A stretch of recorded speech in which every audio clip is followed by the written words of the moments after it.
Hello everyone, welcome to Conversation Series. I am Rajarshi Chatterjee from Stat Media Group. We are here in Nairobi at Air Cargo Africa 2025. And right now, I have with me Gerhard Coetzee, Vice President Cargo, Chapman Freeborn. Welcome. Thank you. Good afternoon. Good afternoon. And so as we are here in Air Cargo Africa, you can start telling us about your experience so far, the most interesting conversations you had. The interesting conversations, yes, Yeah. indeed. Okay, look, yes, no stranger to Air Cargo Africa, and definitely a change of scenery now this year being at the SARAT Expo Center here in Nairobi, Kenya. I've always been at the Johannesburg exhibition, and I can actually see a difference also a bit in terms of foot traction, and we've had some very insightful meetings, discussions, and obviously met a couple of new faces. Yes, our industry is a little bit small, but yet it's big, and you bump into the usuals as well. And it was so awesome to catch up with everybody. Right. So what's the most exciting thing about this air cargo sector? What's the most? It's all the ideas and all the solutions that actually gets placed around a meeting at the booth, as an example, for us exhibiting, and actually brainstorming and finding solutions together. There's actually some exciting projects which we are working on right now. That was a long-term idea that I've had, and it's actually being put into practice now. We found a partner that is actually interested in doing it, and then we're actually looking forward to the excitement coming up. Right. Can you tell a bit more about it? No, I don't want to let my secret out. No, look, it's to create, we're trying to create a new route. So obviously in the air cargo logistics, it's an ever-changing market, and we have to adapt to it as well, and also listen and understand what our customers' needs and requirements are. And with this specific it's an airport that has always historically been serviced. It's not being serviced currently. And we're trying to create the next connectivity again in the sector and actually grow the corridor again. Right. Yeah. And Africa is a crucial market for Chapman Freeborn. Agreed, 100%. It's the biggest playing field for us with ever changing conditions. Yes, there are a couple of challenges, but at the same time, we also experience a lot of growth in Africa, and we actually have seen a lot of opportunities arise for the last year and a half, which is very exciting, and we're actively involved in. So how does Chapman Freeborn see Africa's role in its long-term strategy?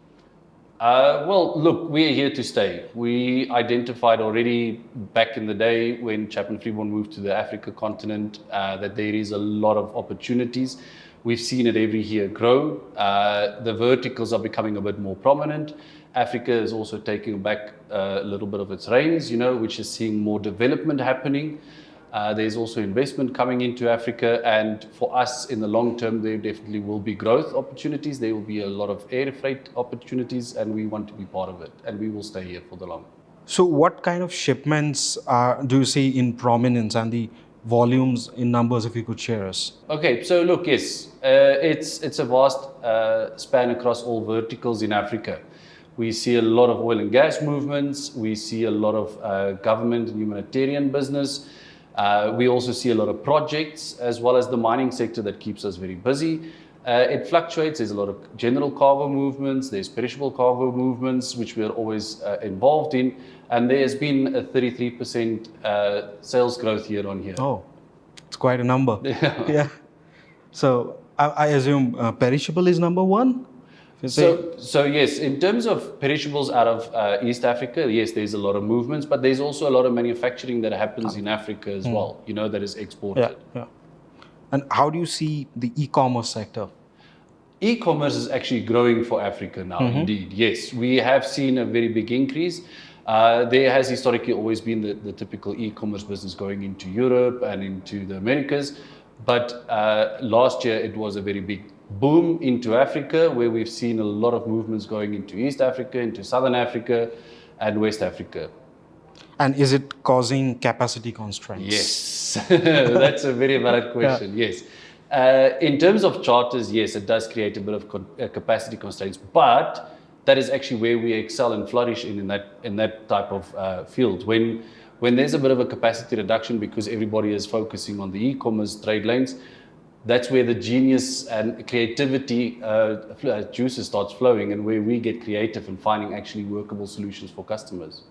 So recently, I think last month you announced one partnership with Ajax Logistics in Saudi Arabia. Yes. Yeah. So how do you what is the impact of it according to you, and how can it improve? Yeah. Okay. So obviously, as part of us growing in our market and our footprint share, we basically went into a partnership agreement with Ajax Logistics in Saudi Arabia, with us opening up our offices in February 2024 in the kingdom. Okay. We saw an opportunity for rapid expansion, and obviously partnering up with Ajax has actually grown our footprint, which also then allows us to open up more opportunities in terms of value-added services that we can offer our customers, whether it is on first miles, last miles, and local representation with our office in Saudi. So recently you opened, Chapman Freeborn opened another new operation based in France. And how do you think that is going to impact the trade lanes or trade from Africa? So look, yes, as Chapman is always ever expanding, we are always optimizing our growth in our organization, and by actually exploring new territories is very crucial for us. We also have to understand, again, like I mentioned earlier, our customers' needs and focus, and historical trade, and it will always be, is between Africa and Europe, and identifying where customers are based and where the goods needs to move to and from. That's where we will strategically place ourselves. So you at Chapman Freeborn, do you see airport infrastructure, airport taxes, and customs as a challenge, or what are the other challenges that you face? No, okay, so yes, that's why we flourish in Africa, because we understand Africa's challenges. We don't necessarily see it as challenges, we actually see it as opportunities. Basically, understanding our region is what makes us good in our region, because we actually understand which areas has got its challenges, where we need to overcome them, and actually work a little bit more on focusing on what it is that we can overcome in terms of challenges. There is multiple examples of flights that we've done before, but we've managed to get them successfully going, by having relationships in the industry. Right. Having a connection in a certain country, you can make a quick call to help for guidance, and also being strategically located with partners in Africa's region makes our life so much easier, to actually overcome these challenges.